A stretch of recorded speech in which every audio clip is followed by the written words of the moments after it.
Hello, good people. Hope everyone's doing all right.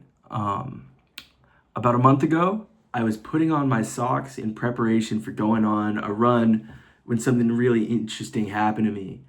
I became what felt like almost paralyzed with this overwhelming sense of joy that I just had to sit in it for about 10 minutes. It was a really unique experience that I cherish and see as a strange but important milestone in the practice of meditation by fasting. In fact, I'm recording this video not too long after completing a 36-hour fast, as is part of my weekly routine. You may wonder why not eat when I have a refrigerator full of food and I'm lucky enough to have access to all the time. And I do it because I feel that it's really good for me. Not in terms of stomach health or weight loss or anything like that. In fact, I don't really know what this does to my body. If you're some sort of a health professional, please comment down below if I'm doing myself an ulcer or something else like that. I really just do this for my mind to understand how and why I got into this, uncommon practice nowadays. I think it begins with my sophomore year of high school when I first read this book, The Myth of Sisyphus, by the great Albert Camus. Like pretty much anyone else who went to this book out of their own volition at that age, I was pretty desperate to apply Camus' teaching to my own life.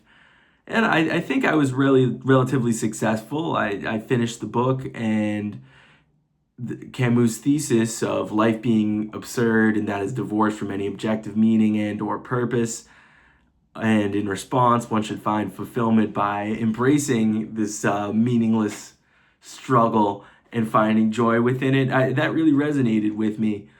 It helped me out, but it wasn't perfect at all. I think for me, my issue was I struggled at figuring out where this absurd began and ended in my life. Camus very excellently in the book argues that it is omnipresent, that it is inherent to the universe. And I agreed with him at the time, but I don't think I ever really felt that. It's a big admission for sure. So I kept on going, trying to live by the example that he set, emulating that of the absurd hero. I read more of his books. He still today is one of my favorite authors. And just tried to apply to my own life, and it was all right. But I definitely felt that I could do better. So I explored other ideologies. The real breakthrough of which being Hermann Hesse's Siddhartha. I read that a little older. I think it was like 18. And what drew me to it was I was seemingly at random having these lapses of intense spiritual bliss at really random times.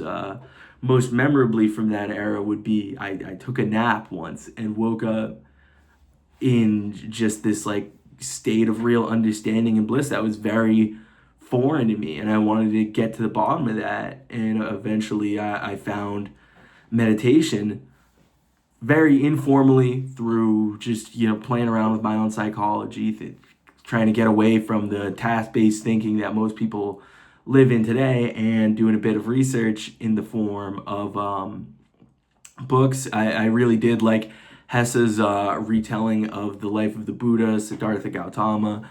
It's a great book that I highly recommend. Really short. You can get through it in a day. I think I might have done it in a weekend. And especially the line that really stuck with me, has stayed in memory, was when somebody asks Siddhartha, the Buddha, what he's capable of. And keep in mind, this is a very accomplished guy who's not only a prince in ancient India, but also just a spiritual prodigy. Who I think in this point in the story was already of a lot of acclaim. He really downplays himself and focuses on what he will always have, and that he breaks down into 3 statements. I can think, I can wait, I can fast. I had already been doing a lot of thinking and waiting in my life, but I was very drawn to the idea of a fast, not connecting it to Camus in the slightest. I also am a fan of activism and seeing things like hunger strikes, even among prisoners who have pretty much no other way to protest, has always been so interesting to me. So I wanted to give it a try myself. And it was kind of a rocky start. I began with these 24-hour fasts. It was fine. It was definitely really hard the first couple ones to go that long without food. And the 24 hours I found, I wouldn't recommend it really, because what that does, not eating for a whole day, is you are at the absolute peak of emotional hunger. You don't really want to eat food anymore the longer you fast after that. But what does happen if you keep going a little longer is you start to get some noticeable stomach shrinkage, so that when you do have that first meal back, you're not overeating and making yourself feel gross. There would be points where I would even like have to vomit or something like that after breaking the fast, because I would just put so many things on my plate, and it was not great. And the spiritual benefits, really, I didn't get to be in that state for long enough to experience them enough to be worth it. So I bumped it up to 36, which has really been the sweet spot for me. I reached that peak hunger at about 24 hours, and I get to stay there meditating all the while, but it's not to the point of longer fasts, which I have done. I think I've gone up to like 80 hours in the past. The thing about those is eventually does get to the point where you get very sluggish. 36, you can basically do anything other than eat. I've hung out with friends, gone for a run, played sports. It's really fine. Although it is worth it, if you really want to get into the meditation, it is pretty cool to see how you feel going that far, up to the 80 that I've experienced at least. It probably keeps getting crazier. Can't recommend it myself though. And I think what really made me enjoy this so much, to the point where it is a part of my week now, where I just kind of pick a day where I say I'm not going to eat today, and then a little into the next day, abstaining from food, is that it allows me to isolate the gigantic, vague struggle that Camus spoke of, and turning it into something compact and very understandable.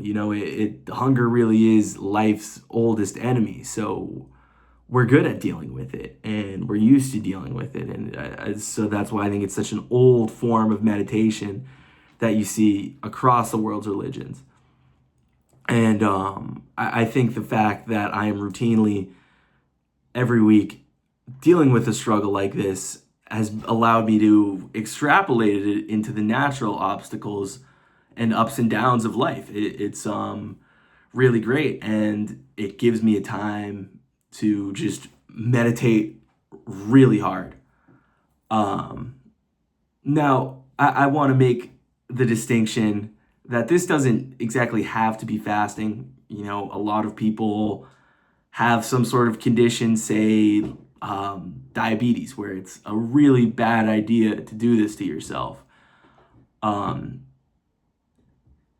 I wouldn't recommend it, if you have any sort of medical problem like that, or even if you just don't like it. I'm not saying you have to fast. The title of this video, unless I change my mind, is you have to struggle. I think everyone should have some sort of controlled struggle that they, not a parent, teacher, or employer, decides. It's a little counterintuitive, but doing it has made me a lot happier. Just having this thing that I impose upon myself. For example, another really common one you see are people who, out of their own volition, enter a training program for a race, like a half or a full marathon, 5K, 10K, whatever, and they really benefit from it. I've seen some articles kind of try to describe it,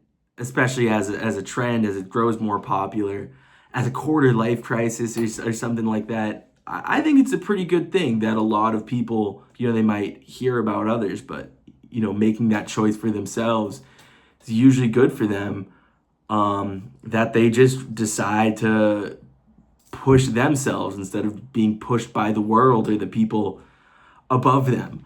The world we live in right now, I think there is a lot of acceptance for those being unable to leave their own comfort zones. There's the normalization of passively harmful behavior, like relatable content, for example. Like if someone binge eats, they can go on the internet and see like certain like memes or people talking about, oh yeah, having a ton of food after work because I'm stressed. And it's not like intended to be harmful in any way, yet it's enabling incredibly harmful behavior. There's a real culture of acceptance in popular media, workplaces and schools, and bad therapists that are really closer to yes men. Aside from the bad therapists, I don't think these are inherently bad.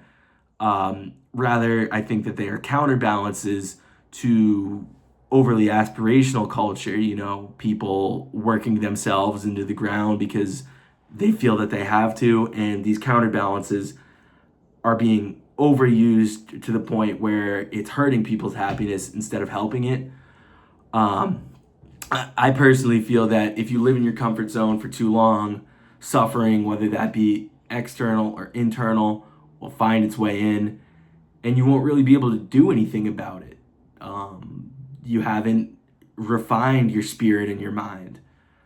And I think the best way to do that is to put yourself through a controlled struggle, like a fast or a training routine. I think you'll do a lot better. So that's all I've got. Thank you so much for watching. If you made it this far, I'd love to hear in the comments if you have any ways about how you like to push yourself in your routine, or just any thoughts you have on this video. And as always, please click the link in the bio and read my stories on Substack. Thank you.